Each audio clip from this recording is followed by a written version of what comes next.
Sin lugar a dudas, la gran aportación, incluso yo diría que la gran revolución que supuso en la topografía la aparición de la estación total, aparte de su capacidad para medir largas distancias con el distanciómetro electrónico, es su procesador, sus capacidades de cálculo y gestión de datos. Eso lo vamos a ver en la opción menú en esta máquina. Incluso en esta máquina, que es de las más básicas del mercado, la potencia de este apartado se nota, se ve, porque le permite al usuario gestionar con gran rapidez los datos medidos, le permite organizarlos, le permite darle nombre a los archivos, le permite hacer operaciones especiales. Vamos a verlo. Pulsando la tecla menú, entramos en un listado de opciones y funciones importantes que en este tipo de máquina se activan con la tecla de función que aparece en el inicio de la frase o de la palabra en el listado del menú. Hay varias pantallas, de hecho en la línea superior se ve menú 1 de 3, eso quiere decir que estamos en la pantalla de 3 posibles. Esta primera es la más importante, por eso precisamente es la que aparece en primer lugar y es la que realmente se va a utilizar en las prácticas. Toma de datos está pensado para un levantamiento topográfico. Replanteo es evidentemente para realizar operaciones de reposición en campo de puntos de proyecto o ejecución de obra o control de obra, operaciones de replanteo. F3 activa la memoria, veremos que una vez dentro de la memoria podemos hacer varias funciones distintas. Mejor lo vemos al estudiarlo.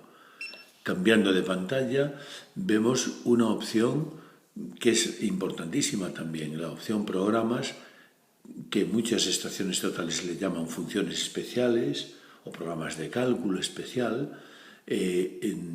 Echaremos un vistazo cuando definamos las partes del menú y veremos que programas es una colección de funciones especiales que permiten hacer cálculos con los datos que la máquina mide de muy diversa aplicación.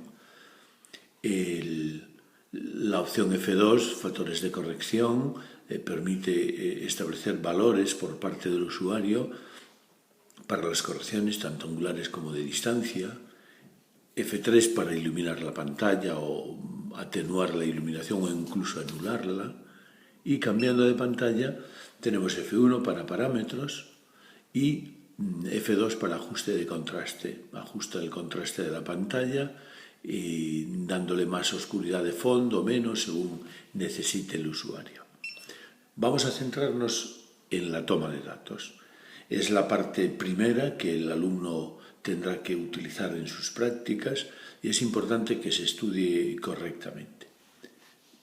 Arrancaremos, por lo tanto, una vez estacionada la máquina en el punto de estación en campo, entraremos a menú y primera función, primera operación, toma de datos. Para tomar datos, para guardar los datos tomados, porque en esta opción existe esa posibilidad, tiene que haber un archivo. El alumno o el trabajador o el técnico nombrará un archivo si es que ya no lo tiene hecho, porque evidentemente un trabajo de toma de datos de campo se puede continuar en el tiempo. Luego entonces el archivo estará creado, el fichero, y volveremos a él cada vez que lo necesitemos a través de list. Pero si queremos crear uno nuevo, como ocurre en este caso, le daremos a Entre para meter datos. Es importante saber que esta máquina crea dos ficheros paralelos. Un fichero para las medidas, que en su memoria interna estará identificado con una M inicial, y es el fichero que guarda los datos de observaciones, es decir, las lecturas de campo, lo que son datos geométricos, el ángulo horizontal, el ángulo vertical y la distancia geométrica. A esos tres valores irán siempre acompañando el número de base desde la que se toman los datos, el número de punto al que corresponden esos datos, la altura de instrumento, la altura de prisma e incluso un código si hay costumbre de utilizarlo. Vamos a empezar creando un fichero nuevo. Pulsamos Enter y podemos escribir. Se pueden escribir datos numéricos, como se ve, o alfabéticos. El botón Angler va a ejercer aquí su segunda función, que es desplazar el cursor hacia la parte inferior. Eso quiere decir que en las líneas de escritura, que ahora dejan de ser líneas de comandos, podemos movernos pasando de números a letras.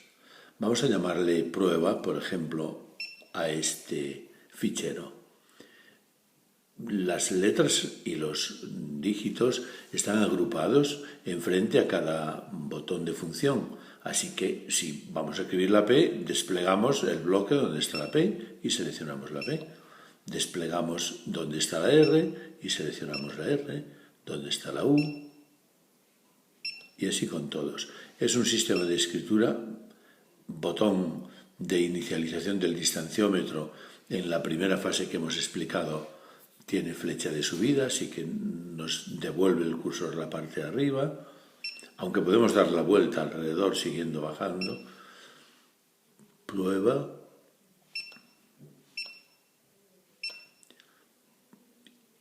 Y final. Enter, damos final. Bien, ¿qué es lo que hay que hacer en primer lugar para tomar datos, para empezar a medir? Primero, estacionar el instrumento. Por lo tanto, la máquina ya tiene una presentación lógica de los pasos que hemos de dar. Segundo, orientar el instrumento. Y tercero, empezar a medir. Bien, para estacionar el instrumento pulsamos por lo tanto F1 y lo que nos permite la máquina es introducir el ID del punto, el número del punto base en la que el instrumento está estacionado. A mayor es un código, que aquí le llama ID. La mayor parte de las máquinas el ID es el identificador, es el número de punto, y el código es un código. Pero bien, aquí está estructurado así. La altura del instrumento, que es un dato necesario para mediciones altimétricas, y grabar lo que hemos metido ahí. Bien, normalmente se le dan coordenadas a la base donde estacionamos el instrumento, o bien porque es una base que ya ha sido observada por otros procedimientos, GPS o con la propia estación total, por intersección, itinerario, lo que sea, para ponernos a radiar, o bien porque nos podemos inventar nuestras propias coordenadas de partida, porque vamos a trabajar en un sistema local, en un sistema propio. Se puede hacer a mano, se pueden introducir las coordenadas de forma manual, pero también se puede leer esos valores, esa colección de valores desde la memoria interna. Previamente habremos cargado esos datos en la memoria interna, bien por teclado, escribiéndolos, o bien a través de transferencia de datos, en este caso, en este tipo de máquinas, por cable desde el ordenador. Operación que veremos más adelante. Bien, empecemos. Vamos a suponer que estamos instalados en la base número 11. Así que pulsamos para escribir el 1 y Enter. No vamos a poner código ninguno y pasamos el cursor a la altura del instrumento. Hay que medirlo con un flexómetro y supongamos que es de 1,40 44, por ejemplo. Enter. Bien, por defecto esta máquina presenta unas coordenadas que tenía en memoria del trabajo anterior o de lo que sea, lo primero que encuentre. En realidad esto no debe preocuparnos porque si las coordenadas de la base donde me estaciono están en memoria interna, ya se lo pediré a la máquina a través de X y Z estación, que volveremos a ver enfrente a F3 o F4 en la pantalla anterior. De momento, como la máquina no tiene coordenadas en memoria interna, nos da la opción de escribirlas. Le decimos que estas no nos valen, así que no, y podemos escribir. ¿De acuerdo? Nos vamos a X y Z estación en F4 y escribimos. O vamos a un listado donde tengamos bases, en este caso no ocurre, y podemos escribir. Bien, le damos a Enter y mis coordenadas son exactamente estas que os estoy escribiendo. Son coordenadas de la proyección UTM.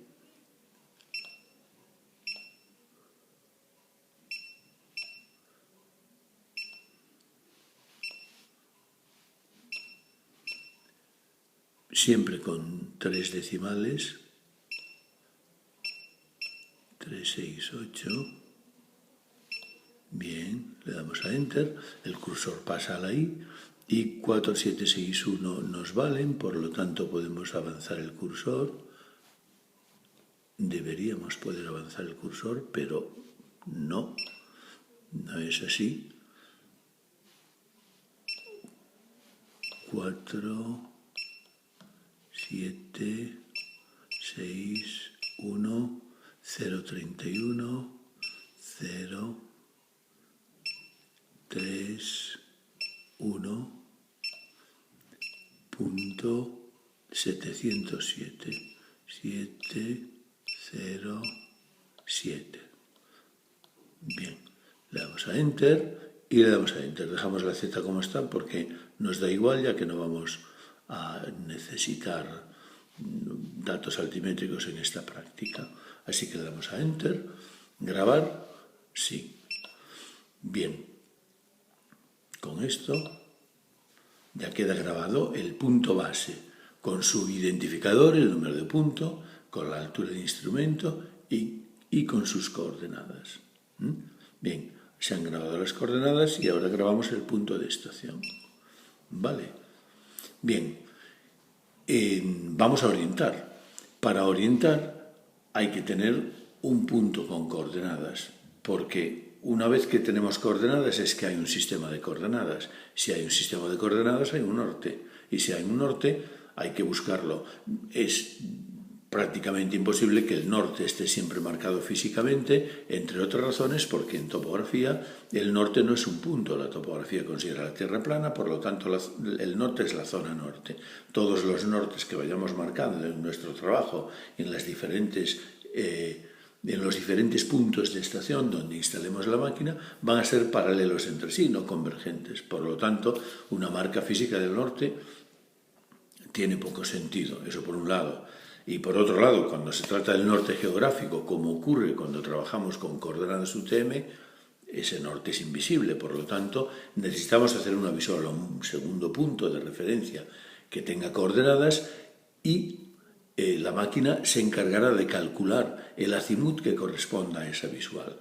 También es posible introducir el azimut directamente, como se va a ver. Le damos F2 orientación y entonces vamos a orientar. Si vamos a orientar un punto que está en memoria interna, le decimos que lo busque en el listado. Iríamos a F4. Eso es algo que veremos más adelante porque ahora mismo no hemos introducido nada en memoria interna que no sea la propia base en la que hemos instalado el instrumento y por teclado, como se acaba de ver. Así que bien, vamos a ver a qué punto orientamos. Y orientamos al número. Yo tengo aquí el 14 en mi listado para hacer esta prueba, así que el número 14 le damos a Enter. Y la altura de prisma es importante si vamos a hacer mediciones altimétricas, si no, no, igual que la altura de instrumento. He dicho hace un rato que no las íbamos a hacer, por eso dejé la Z del punto base con un valor arbitrario, pero bien, vamos a considerar que sí podemos hacerlas incluso con una Z incorrecta y por lo tanto introducimos todos los valores que intervienen en el cálculo de la Z. Altura de prisma, pues normalmente lo ponemos lo más bajo posible dentro de los límites que tiene mínimos el propio jalón aplomador que sostiene el prisma. Así que lo pondremos a 1,60, por ejemplo, a 1,60. Bien, vale, perfecto. Entonces, Ahora vamos a decirle que oriente. Como no tenemos el punto con coordenadas, introduciremos sus coordenadas o su acimut. Veis que en este botón se pueden introducir coordenadas o se puede introducir el acimut con F3. ¿De acuerdo? Nosotros vamos a introducir coordenadas. Entre, para introducir coordenadas del punto 14, 618, 602.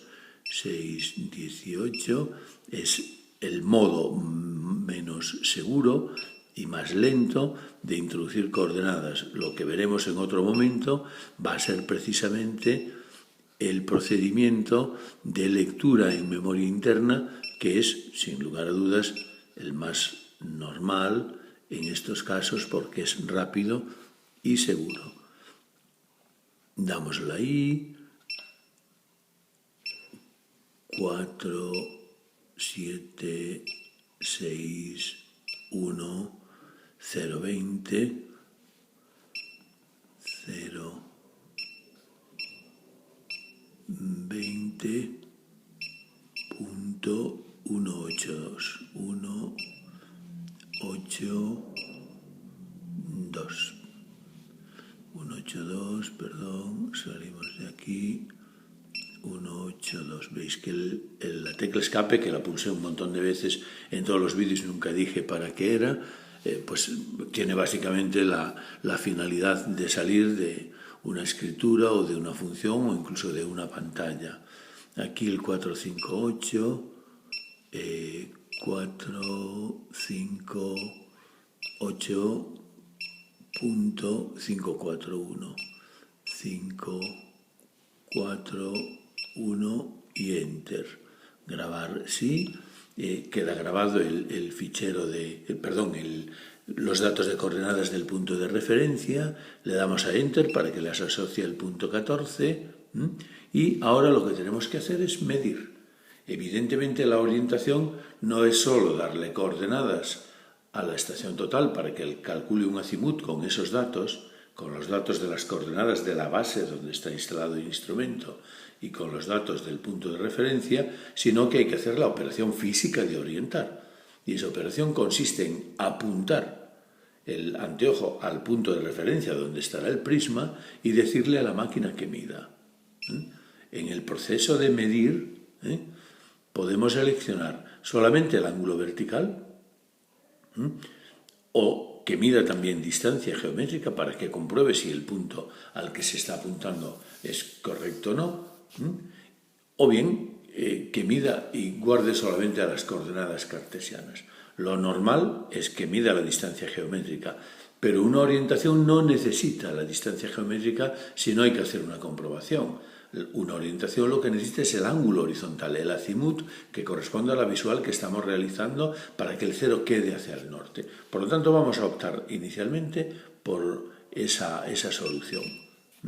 ¿Vale? Bien, la máquina ha calculado el acimut que corresponde a la visual entre estos dos puntos 11 y 14 de coordenadas conocidas y ha modificado la lectura horizontal que tenía por defecto, que si se va al principio del vídeo es la del ángulo horizontal con que arrancó la máquina, y pondrá el acimut que corresponda a esta visual. Bien, la máquina ha quedado orientada, es todo un proceso rapidísimo y ya podemos empezar a medir. Así que nos vamos a radiar. Para radiar puntos, previamente natural, hay que observar el territorio, hay que ver el terreno, hay que seleccionar qué puntos se van a tomar según el tipo de trabajo que necesitemos, hay que croquizar, hay que numerar los puntos en el croquis para establecer un criterio de numeración en la máquina. Yo, por norma, sugiero que nunca se utilicen rangos numéricos que puedan ser confundidos con los números de las bases, de los puntos singulares que forman parte de la arquitectura de un levantamiento topográfico, como son las bases. Tanto las bases estacionales en las que se instala el instrumento, como las bases complementarias de referencia para establecer orientaciones o comprobaciones. Por lo tanto, mi recomendación es que si para las bases hemos dejado bloque de puntos entre 1 y 100, para los puntos radiados siempre utilicemos numeración por encima de 100. Incluso el número de base donde estamos sería indicado para el comienzo del número. Por ejemplo, si yo sé que el número del punto en el que estoy empieza por 11, sé que estoy radiando desde la base 11, ¿de acuerdo? Y meto 2 dígitos para lo que es el identificador del punto.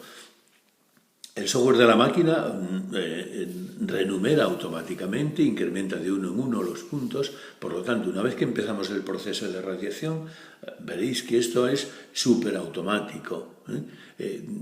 Tenemos que numerar o identificar el primer punto, pero los siguientes ya se encarga la máquina de irles atribuyendo el número siguiente en la lista. Altura de prisma.